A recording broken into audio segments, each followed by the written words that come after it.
You are not the only human species that ever existed. You just think you are, because all the others are gone. Every single one. Homo erectus, gone. Homo heidelbergensis, gone. Homo floresiensis, gone. The Denisovans, gone. The Neanderthals, gone. At least 6 different human species walked this earth at the same time your ancestors did. And then, one by one, they all disappeared. And only one species survived. You, Homo sapiens. The question that keeps researchers awake at night is not just what happened to them.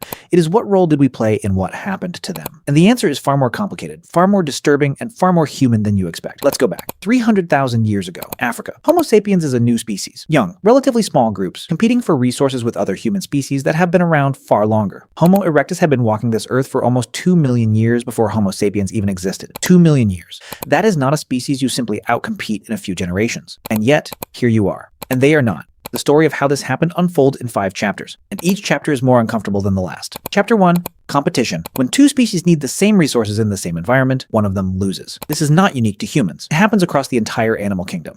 But when it happens between human species, it takes a form that no other animal competition takes, because humans plan. Homo sapiens arriving in a new territory did not just passively compete for food. They actively changed the landscape of competition. They burned vegetation to drive game into hunting grounds. They built weapons specifically designed to hunt more efficiently than any other species could. They created storage systems that allowed them to accumulate food resources and survive lean periods that other species could not outlast. They were not just better at surviving, they were systematically better at surviving. And in a world of limited resources, systematic advantage compounds over generations. Each generation of Homo sapiens left slightly more resources for the next. Each generation of competing species left slightly fewer. Over hundreds of generations, the math is ruthless. You do not need to kill your competitors directly if you can simply out-resource them generation after generation until the last of them dies without enough food to sustain a viable population. But competition was only the first chapter.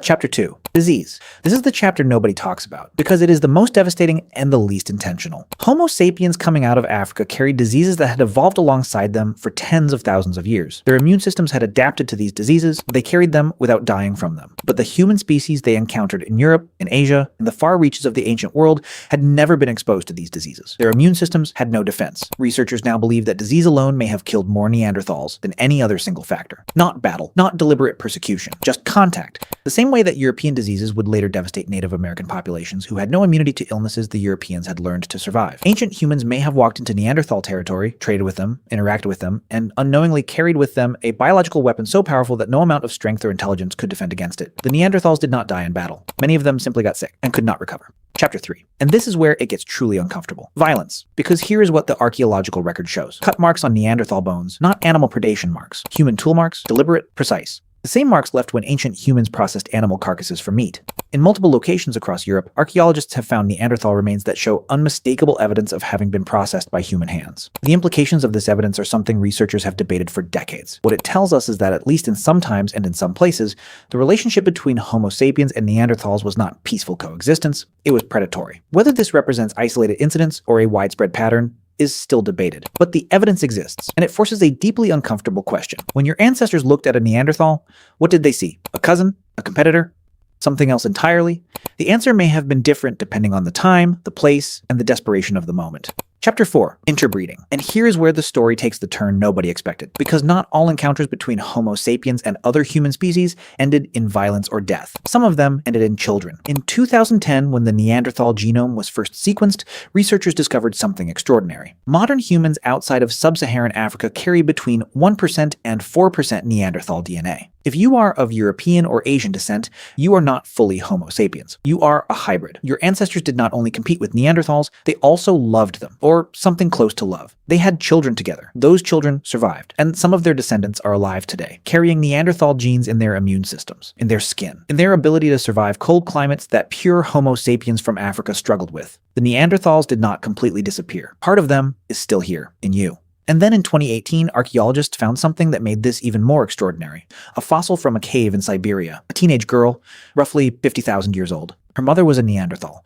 Her father was a Denisovan. 2 different human species. 1 child. Proof that the ancient human world was not a world of isolated competing species. It was a world of encounters, of contact, of complexity, of relationships between beings who were different from each other, but not so different that they could not recognize something familiar in the other. Chapter 5. Replacement. Because despite the interbreeding, despite the mixing of genes across species boundaries, the other human species did disappear. Their populations shrank, their territories contracted, their numbers fell below the threshold of viable reproduction, and they vanished from the fossil record. The Neanderthals lasted until roughly 40,000 years ago. The Denisovans may have survived even longer in isolated pockets of Asia.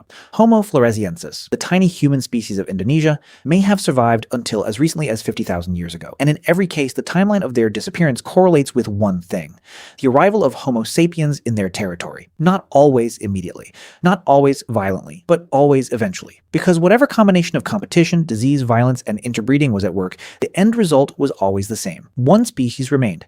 And here is the thing that should stay with you. The reason Homo sapiens won is not that we were the strongest. Neanderthals were physically stronger than us, larger brains in some cases, better adapted to cold European climates. The reason we won is not that we were the smartest in the traditional sense.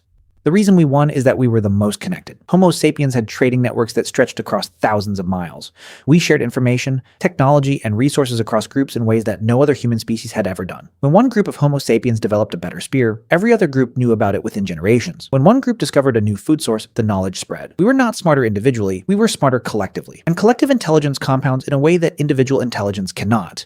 Every generation of Homo sapiens stood on the shoulders of every previous generation. The Neanderthals, for all their individual capability, do not show the same evidence of far-reaching knowledge networks. They were capable, they were intelligent, they were resilient. But they faced a species that had learned something that would change the history of life on Earth forever. That the most powerful thing any individual can do is share what they know with everyone around them. And when a species that shares everything encounters a species that does not, the outcome over thousands of years is not uncertain. It is inevitable. So when you ask how did ancient humans kill the other human species, the answer is not a simple one. Sometimes with violence, sometimes with disease, sometimes simply by being better at surviving in the same space, and sometimes not by killing them at all, but by absorbing them, by loving them enough to have children with them, by carrying pieces of them forward into a future they did not live to see. The Neanderthals are gone, but they are not entirely gone. Every time a person of European or Asian descent fights off an infection using an immune response partially inherited from Neanderthal ancestors, the Neanderthals win a small victory against their own extinction. They did not survive as a species, but they survived in us, and that is a stranger, sadder, more human ending than any battle could have produced.